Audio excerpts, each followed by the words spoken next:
Hey everyone, it's Peter Kerr from Daydream Nation, and I've got a special guest to the channel. I've got Ronnie Simmons of Ronnie Simmons and the Redback Spiders, ex Faster Pussycat, Rose Tattoo, The Art, a whole lot of different bands. How are you going, Ronnie? Really well, thank you. How you doing? No, I'm doing well, doing well. So, Ronnie, you've got a new single out. Actually, it's been a couple of weeks called Alone with You, with your band Ronnie Simmons and the Redback Spiders. Listened to it the other day, seen the video clip, pretty spectacular. Views of the harbour on the boat. Um, what can we expect with the EP and future music from this group? What sort of, can you just give us a little description of the style of music? What can we expect? It's too punk to be rock and too rock to be punk. All right. Sitting on the fence, halfway, Uh, halfway. Yeah. I wouldn't say sitting on the fence, more like, maybe falling over it. No, it's like I make the analogy I'm caught somewhere between CBGBs and an Australian pub. Yeah. The the new single Little Misunderstood drops on Friday, and that's got Richie Ramone on drums and Johnny Martin on bass. It's in LA Guns. Fantastic. Yeah. No, he's a force of nature, the old Richie with the drums. So do you think the other songs are going to be similar to in the wheelhouse of Alone with You? That Alone really with sort of anthemic type. Uh, Definitely melodic wise, there is a catchy element to pretty much everything on the record. But Yep. the next single's a lot more punk rock and I'd say Ramones influenced. Yep. And the other songs on the record probably in that same vein. It's definitely going to go in a lot more of a punk direction, but overall on the whole record, it's definitely under the Ronnie Simmons umbrella. Absolutely. Going back in time, you started off when you were a teenager busking on the streets of Newtown, and I've watched a couple of shows that you've done. It's just fascinating and a pretty steady rise to LA and playing in all these bands. What were the bands that sort of influenced you? What was the bands that influenced your DNA in the day as a teenager? As a teenager, the ones that definitely got it started was like classic AC/DC, Kiss, the Ramones, Rose Tattoo, and but I was raised like my dad grew up with the Easy Beats, like so I was raised very much on the Easy Beats, Stevie Wright, those classics, and then as a teenager, discovering bands like AC/DC and Kiss and the Ramones, then it just snowballed and the floodgates opened. Absolutely. So you form a band called The Art, and tell us about those days. What was that like being in that band and supporting like acts like Faster Pussycat? Yeah, that was really, really cool experience. Definitely guitar wise, that music was a lot more effect driven. Like my pedal board was definitely a lot bigger, but I was just, trying to do the job. As I approach everything, it's like, what is the style and authenticity to what this genre is that I'm working with. But definitely supporting bands like Buck Cherry, Richie Ramone, Faster Pussycat. It, you know, with the way my journey's gone, I ended up playing with a lot of these groups down the track. But that was my first experience touring the United States, and it was a really cool time. Yeah. So the band planned to relocate to America, but it didn't actually happen, and you went solo. Was that a little bit daunting? Did you have a bit of a support network already there in the US? I knew the guys in Faster Pussycat, and that was about it. So Right. I showed up in LA with a bag of clothes and my guitar, and then got the news that I was going to be the only one that's out there, and I had to think fast on my feet, and I did, and now here we are. Yeah. Was it tough initially? Yeah, it was it was very tough, but Yeah. I've my mentality was I've come all this way, I'm going to make it work. So what sort of experiences did you sort of learn out of that initial, being in LA? It was a very humbling experience, and like moving to a place like LA, no matter who you are, really, you definitely can feel like a tadpole in an ocean. Yeah. It's very, it could be overwhelming at times, but it was one of those things that I had a really great circle of people around me that appreciated and respected, what I do. And, they've become my friends and family over the years. And like I said, I just made it work. Yeah. So what was it like working with Tommy Henriksen and Gilby Clarke? Oh, that was Um, yeah, that was really cool. Like me and Tommy became friends when I did the Alice Cooper Motley Crue tour, also with Johnny Martin, that's now on the record. Like, me and him have played in a lot of bands over the years. So, and Tommy was in Alice Cooper, and he goes, "I got this solo record coming out. Do you and Johnny want to be in the videos?" So we shot those, and that was cool. And then going on to work with Gilby Clarke, Moto Christ brought me in to play guitar on the record Chrome that came out in 2015. So you can check that out on Spotify. And that led to working with his daughter Frankie and Frankie and the Studs. And it was a really, really cool experience because, again, to be working with people that like-minded, it's very, very cool to be in the vicinity of your heroes to begin with. But then when you're treated on an even plane with respect and realize you love all the same music and you're coming from the same creative place, like it's really reassuring. Absolutely. Did you find that your creativity was just snowballing, being with all these folk that you sort of admired from afar? Yeah, definitely, definitely, and it definitely elevated my game as a player. And I I didn't take a second of it for granted, and I just focused on doing the best job I possibly could. Yeah. How would you describe your guitar playing? Do you find you're a bit more of a Stonesy guitar that's sort of loose and you just get into the pocket, or are you a little bit more structured in regards Um, to how you're in a band?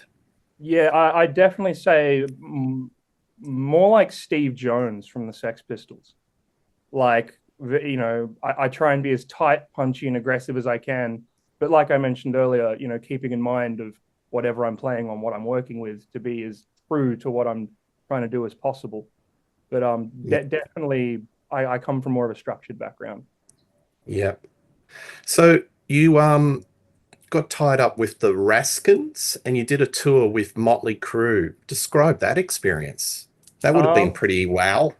yeah, that was the highest grossing tour worldwide at 2014. So that was playing places like Madison Square Garden, Red Wings Arena in Detroit, like, thousands of people every night. And again, it was just focusing on doing the best job I possibly could, and having Johnny Martin there by my side on the side of stage with me was really cool.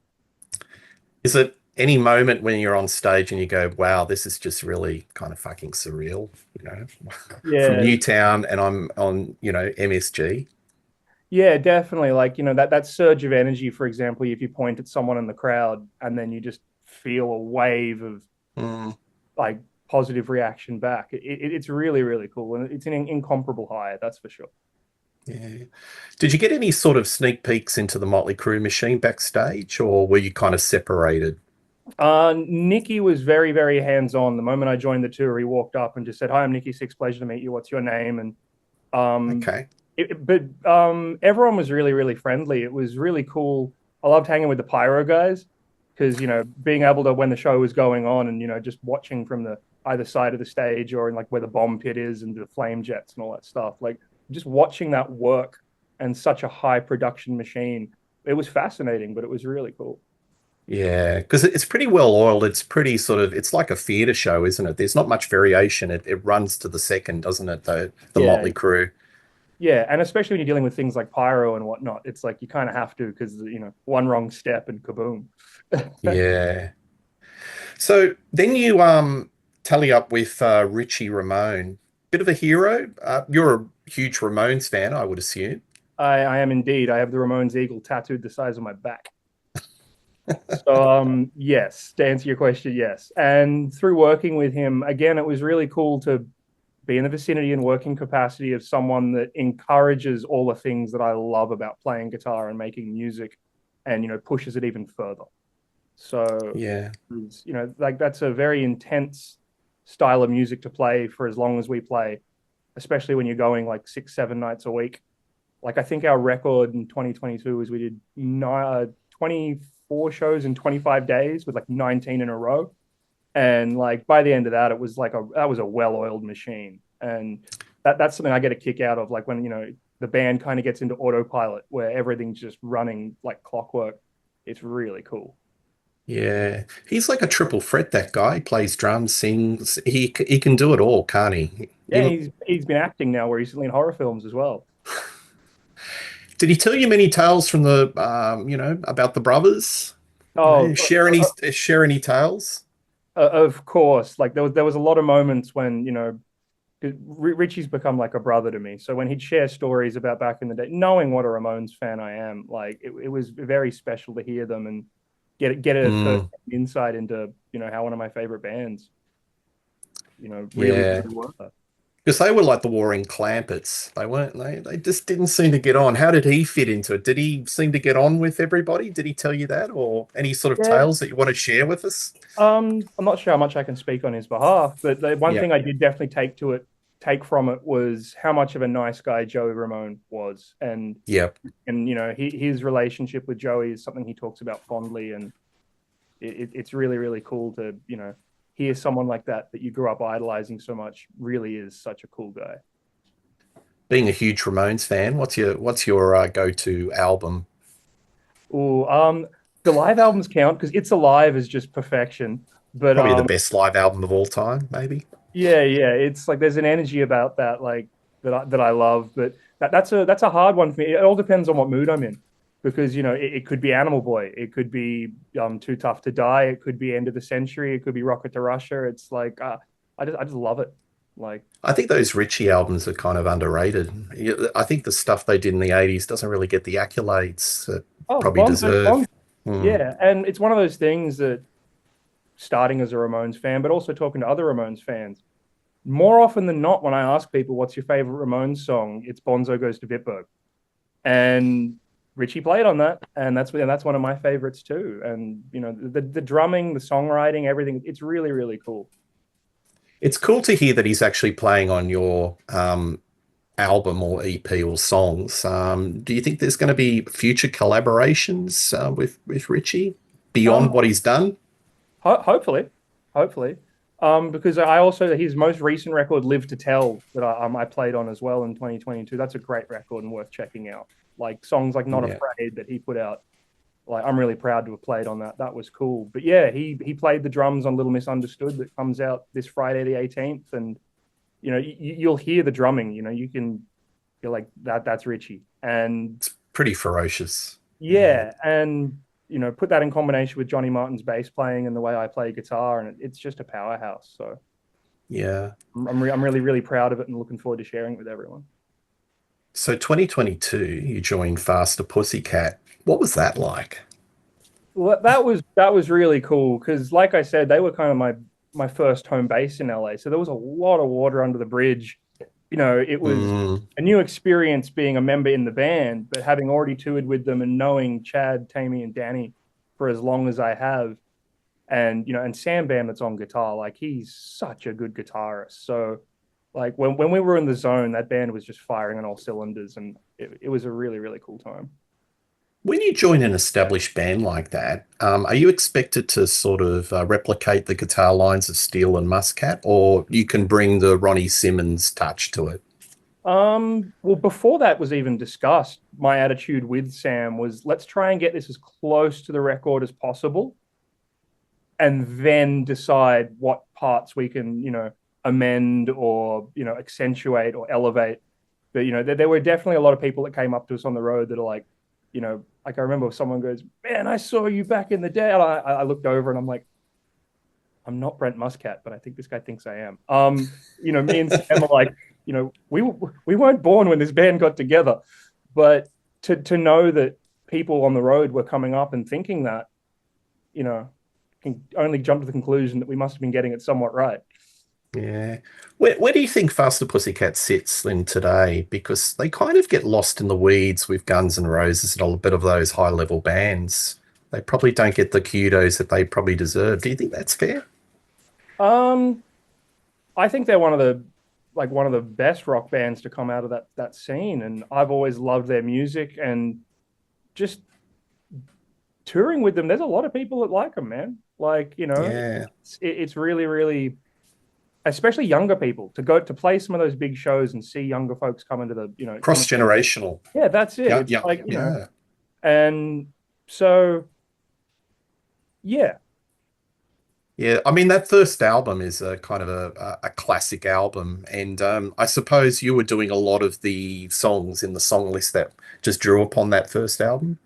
Yeah, like Don't Change That Song was definitely one of my favorites to play. And, of Yeah, course, we end the set with Bathroom Wall right before Babylon and all those tracks. So all it's those classics. yeah, that's it. Tammy, is he a character or what? He seems to be a bit of a character.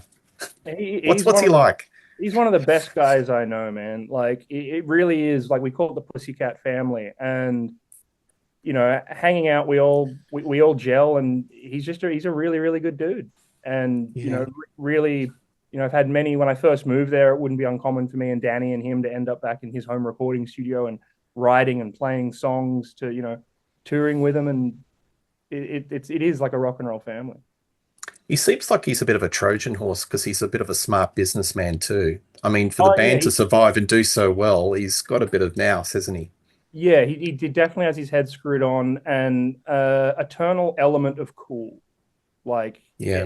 everything he does is always just really, really cool, and Mm. it's inspiring. Well, 2023, one of my all-time favorite bands. You joined Rose Tattoo. Gee whiz, that must have been a dream come true. Indeed, it's like it means that to be a band member of the Tats and to be a part of his legacy now means the world to me. You must get a buzz just playing those songs. What are the songs that you really enjoy playing with that band? It is very, very hard for me to play One of the Boys and not smile, just because like those songs were the soundtrack to my life. But all of them, like I love playing Remedy. Like whenever Remedy comes up in the set, that's like I'm like, all right, here we go. I know this is gonna be fun. But I love it all. And also Yeah. songs like Bad Boy for Love, where we're putting a jam in the middle. That's where the loose Ronnie Simmons comes up. That can be different every night. And I am coming from the punk background in me and those kind of songs I've been playing. And the Ramones songs, they're very structured. Like, you can't deviate from the script with those or it doesn't work. So to be now thrown into an environment where it's like, okay, jam. I'm like, Mm, all right. At first it was like, this is new. But having said that, with enough repetition, it's like I'm loving it. Like the spontaneity and it's like a volcano about to erupt. It's really, really cool. And I'm enjoying it. yeah. Those gentlemen, they must have some tales backstage. Oh yeah. Next What's up. angry like back? What's angry like off stage? Great. How how would you describe him? Quieter? Not angry? Not the angry you would see on stage? Different persona? Or what you see on stage larger than life is the same? It's definitely he wise. I'd say wise. He's someone that every bit of advice that is ever instilled in me, I take take on board 100%. And we all get along really really well. It's a lot of fun to be a part of, and like you said, hearing tales from back in the day, like I just go like, man, I feel really privileged to be hearing this, but also now knowing I'm in these shoes and got to do my job as usual. It's like just gonna do my best to nail it and have a damn good time doing it. Yeah, I interviewed Angry, and probably 2 hours of the best interview I've ever had with Yeah. anybody. I think he's just absolutely wonderful. Um, Pub rock, is it alive in Australia? Um. Well, Or is it a touring. bit sad? It's not like the olden days, and I'd love to see it come Well, back. the What can we world do? the world's not like the olden days. Like rock and roll's not in the top 10 on the radio anymore. So of course that's gonna Mm, affect things and trickle down. But what can we do?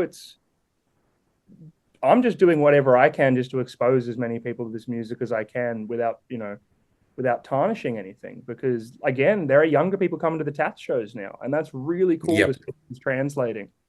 Um, but as far as like being in the Tats and being at the pubs playing, I can tell you're in the crowd. It's alive and well, man.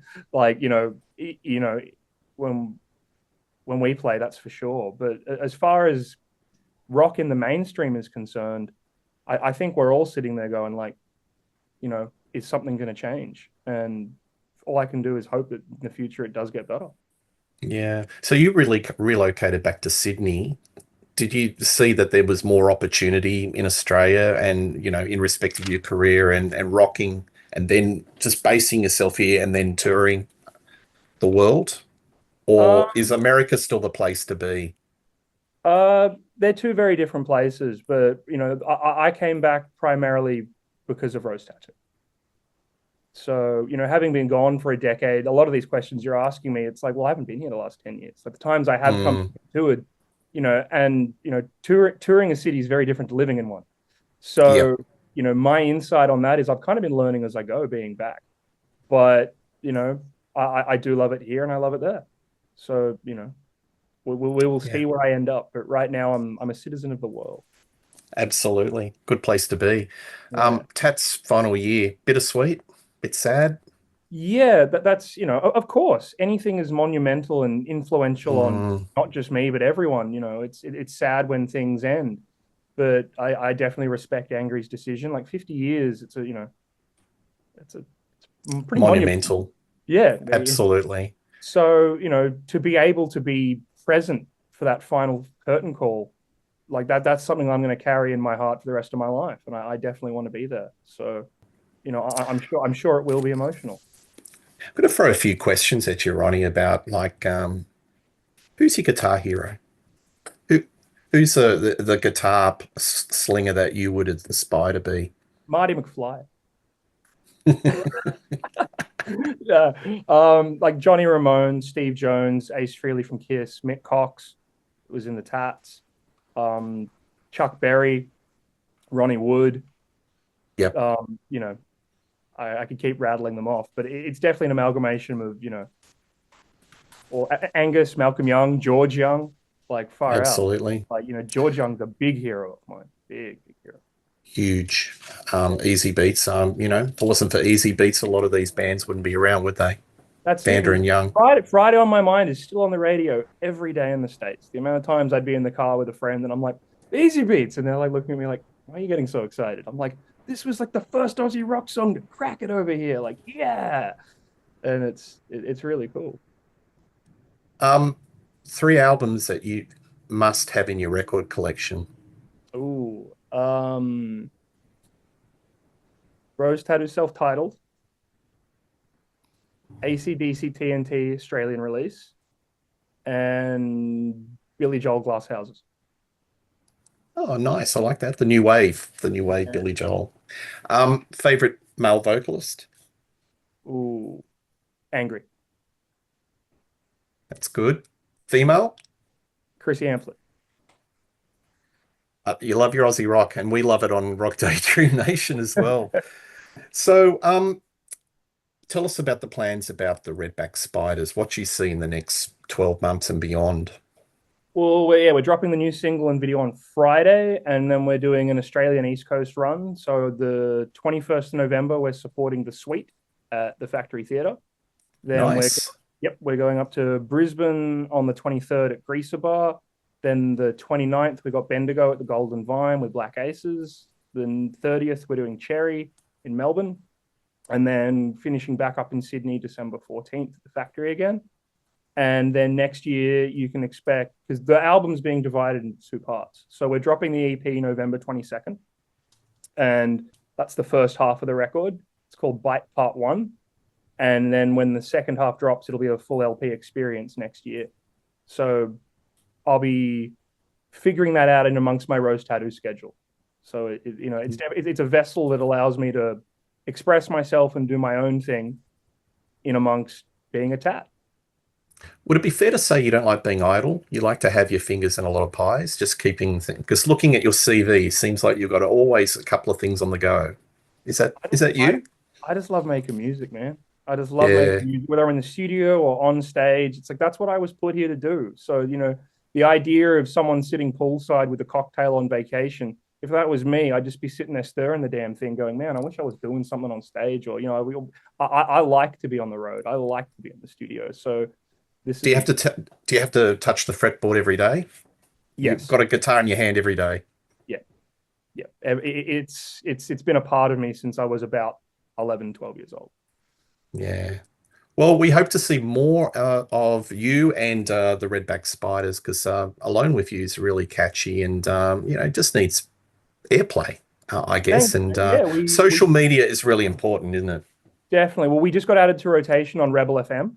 So Alone with You's been added to that. So that's, across Australia. And The wheels are in motion to get it out there. So all the support we can get is just much appreciated. You know, especially when a lot of these songs just started as an idea in my head, staring out the window in a tour bus, and now that to see it growing, and that's one of the things I love about making music is when it starts with an idea and then you release it into the world and it becomes something that's tangible. Like Yeah. I definitely I definitely appreciate all the positive responses I've had to it so far, but the more the merrier. Absolutely. Well, anything this channel can do, because we spread all over the world, and we just love to rock and pub rock. It's just one of my favorite genres, and Oh, you're keeping the spirit alive, Ronnie. I love it. thank you very much. That means a lot to me because Yeah, it's been my reason to get out of bed in the morning since I can remember. So absolutely. And love to touch base with you, like, down the track, anytime. Just talk about what you're doing. That'd be good. I'd love that, man. Thank you so much. Like, really appreciate it. Fantastic. Ronnie Simmons, everyone, and this is Rock Daydream Nation. Cheers. Cheers.